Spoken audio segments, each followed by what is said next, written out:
Is it true? Did Marvel actually give fans what they wanted? I mean, because that's what it seems like when you look at what's trending on X and when you look at the massive love for the new Spider-Man story that's going on. Welcome back to Words of Paradise. I'm your host, Leon Idle. And yes, Spider-Man is trending on X with a brand new Spider-Man story that has started in the comics. And I think it brings us to an important question in nerd culture, which is where do you draw the line when it comes to soft boycotts and agendas and the culture war aspect of so much of this? You know, do you go ahead and say, I don't care if the story is good, I don't care if they've given the fans what they want, I'm going to stick with not buying products? Do you buy the product anyway because, well, that incentivizes them to make more? Or do you maybe ride it down the middle and wait till you got more information, wait till you hear from more trusted sources? It's a very interesting conversation. It's one that I hope you guys don't just click away when you hear me not immediately bash Marvel or immediately bash Disney and say, wait a moment, if we're supposed to be the enlightened cultural thinkers about what we can do to fix this culture war, isn't it worth putting your own ideological biases aside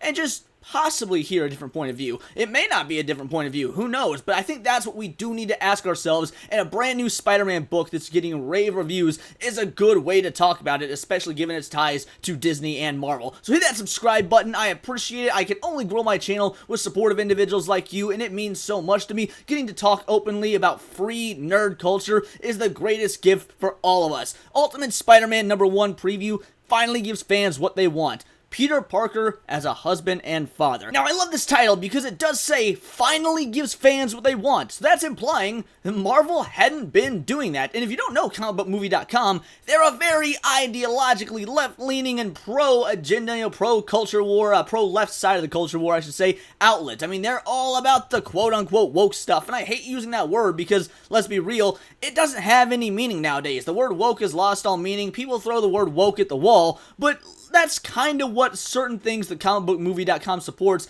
has been, especially when talking about Disney and Marvel. So when they say that it finally gives fans what they want, well, that does imply they weren't giving them what they want before. And then when you look at X, when you look at the individuals on X that have gone through and actually read this book, because it has released, this article is actually a couple days old, but the book is released now, fans are loving it. They're loving it on both sides of the culture war. I myself haven't read it, I haven't purchased it, and I don't know if I'm going to. That's kind of the reason for making this video, to figure out what the best course of action would be. So we're going to talk about that while going through this article. Forged by Jonathan Hickman and Brian Hitch in the recent Ultimate Invasion Limited series, Marvel's new Ultimate Universe will be home to radical transformations of our favorite heroes, and nowhere will this be more apparent than the upcoming Ultimate Spider-Man. I do find it funny, I am going to say this, I do find it funny that they're relaunching the Ultimate brand when that brand was so unsuccessful it caused, Marvel to shutter it entirely and just cancel the Ultimate Universe outright, only use saving Miles Morales and moving Miles Morales over to the main Marvel Universe because he was like the only successful comic book in that line. So it is strange to see a series that was canceled for poor sales being revived in a time when comic book sales as a whole are at their all-time lowest. But again, if it gives us a good Spider-Man story, if it gives us just a good story in general, then isn't that what we want? Fans have been saying, real fans who hate the way that Marvel Comics and comics in general have gone, who hate what's going on with DC, hate what's going on with Marvel, hate what's going on whether it be with third-party stuff like G.I. Joe and Transformers, those were heavily criticized. Real fans have been saying for years, stop with the politics, stop with the pandering, stop with the agenda stuff, just give us good stories. And lo and behold, here we may actually have a good story. Here we have legitimate fan reception that is overwhelmingly positive. So it almost makes me wonder, should you buy this product? Because would that not incentivize Marvel to continue to write more stuff like this? Well, more stuff like what? Well, we'll get to it. I'll read more and you'll see where you land on this. Written by Hickman and illustrated by acclaimed artist Marco Cacchetto, this first ongoing series of the new Ultimate line and presents a startling twist to the Spider-Man mythos. After the Maker used time travel to create a world without heroes, Peter Parker lived a relatively normal life, marrying Mary Jane and building a family which includes 2 children. Okay, so we've already got a happy marriage, we've got a good father figure, and he's about to become Spider-Man, which, I mean, that's going to add that layer of responsibility that Spider-Man fans have always known, and apparently the comic does do that. I've read some, again, some stuff on the periphery that I don't want to spoil myself in case I actually do check this book out, but it looks like we have strong family values. We've got the hero that is Spider-Man that we know and love. I mean, a new iteration of him, but not some crazy weird iteration like, you know, pregnant Jessica Drew that was also race swapped. Like, things like that. This isn't some pandering ideological knockoff of Spider-Man, such as, Miles Morales, if I want to upset some of you. Yeah, no, it's just an adult Peter Parker who hasn't gotten his powers yet, and then does get them in the first issue of this book. I would think that the strong family values that we see in this, the happy, loving marriage with Peter, MJ, and his kids, is something we could root for. It's actually very strange to see something like this coming out of Marvel, but it's something that it shouldn't feel refreshing, but it is, and isn't that also worth supporting? Now it's time to set things right. Learning the truth behind his reality, Peter will step up to become the amazing Spider-Man the world didn't know was missing. In the first look at Ultimate Spider-Man #1, ahead of its release in stores this Wednesday, where is this article from? Because I'm pretty sure it's already out. Yeah, January 7th, today's the 8th, so this article is only from 2 days ago by the time you're seeing this, but people already had the book on X. I mean, I saw screenshots and videos of people flipping through it, so it either got released early or I'm missing something. Either way, if it's not out yet and maybe people got it early in the mail because they pre-ordered it, you'll be able to pick it up Wednesday if this is your bag. We see that this world's Peter has finally grown up. However, as this version of the character was never bitten by a radioactive spider as a teenager, he isn't Spider-Man yet and will gain those spectacular powers as an adult. It's an intriguing dynamic and one which means neither Richard nor May, his and MJ's children, will have spider powers. We're not sure how Peter will balance being a husband and a parent with becoming a superhero though. Something tells us that will be part of the fun with his Ultimate Spider-Man relaunch. And that is part of the character. Having to juggle his home life and his work life and his real life with Spider-Man, there's gonna be times where he might be failing as a father or failing as a husband because he puts the Spider-Man stuff first. And that's very in character. I'm kind of dreading people on our side of the culture war being like, oh, look, they made Peter a bad husband or a bad father. Well, no, that's always been Spider-Man's thing, is that he misses out on his friends' get-togethers, he misses graduations, he misses parties, he misses birthdays.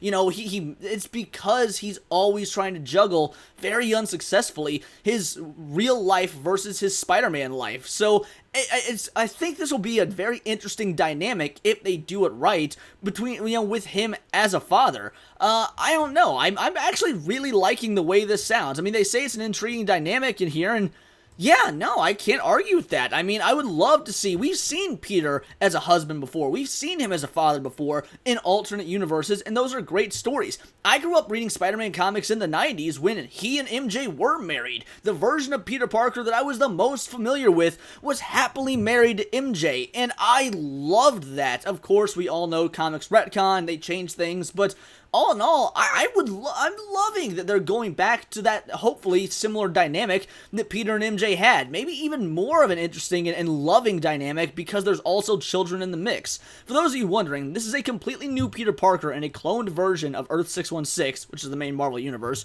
with the Maker, the ultimate Reed Richards, remade in his image, rewriting history to stop certain heroes, like Spidey, from ever being created. Tony Stark / Iron Lad is set out to make things right, of course, hence why Spider-Man is finally swinging into action. When we decided we're going to do a book about an older Peter Parker becoming Spider-Man, we really wanted to lean into him starting his superhero life from a very different place than what's traditionally expected. Hickman previously said, Peter and MJ being married is one of many decisions we made to underline this being quite a different kind of Spider-Man story. And we've been trained, we've been conditioned to wince at words like different, because different usually means put a chick in it and make it gay, or race swap it, things like that. But different is not always bad. Different does not always mean agenda. Different does not always mean political. But it's still Disney Marvel. It's still going to the same company that has destroyed everything else, which is why I understand why people may be reserved and be like, no, I don't care. I'm not going to buy this book. And by all means, I'm not going to try and force you to. Hell, I'm not even sold on the idea yet. I don't know if I'll be buying it or purchasing it. But is the question not a valid question? At what point do we show them, hey, you did good here? We've got to actually give accolades when they're due, because if not, you're just going to drive them away forever. Why would they even ever bother bringing comics back to what they used to be, catering to real comic nerds, if real comic nerds turn their nose up when they finally get the message? Wouldn't that mean that DC, Marvel, even certain indie creators that are already on the left side of the aisle just cater to that side even harder? Like, okay, well, throw our hands up and give up. We're not getting the old school fans back no matter what we do. We've given them everything they wanted. We gave them a very happily married, traditional version of Peter Parker that's now a strong father, and they still didn't like it. So you know what? screw them. Like, yeah, I can see the company doing that, and there's no incentive at. So, but also, as the consumer, you've been burned for years upon years. I mean, I remember when I stopped reading comics. It was not too long after Jane Foster as Thor, and it wasn't even for ideological purposes. The writing had just gotten that bad. Now, I'm hearing the writing in this is really good. Again, based off the first issue, that is. If that's the case, where do you draw that line? Let's look at some screenshots from the comic right here. I mean, the art, this is not bad art. I'm used to comics having atrocious art because, well, I mean, you've seen recent comics, but no, you've got a nice cityscape here, and then look at this. Look at this grizzled old man Peter Parker. That's some nice strokes on the beard. I like the shading. So yeah, there's old man Peter. Not really old, but you know, he's clearly probably in his mid-30s. He looks good. He doesn't look out of shape. So far, he's not a bumbling idiot. You see him tightening his belt. He's not some fat lard who has to use the very last little, hole. No, he still seems relatively fit.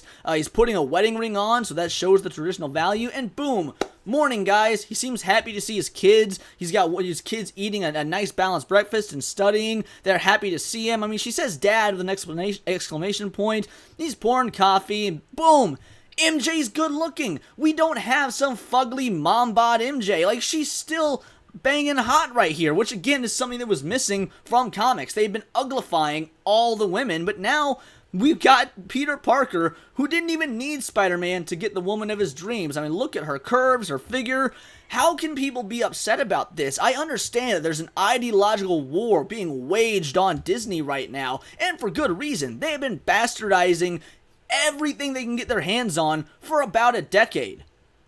But maybe we're seeing a tonal shift. Maybe we're seeing individuals learn. I mean, I recently on Saturday Night Hypnosis, we were talking about the top 10 grossing comics of all of 2023.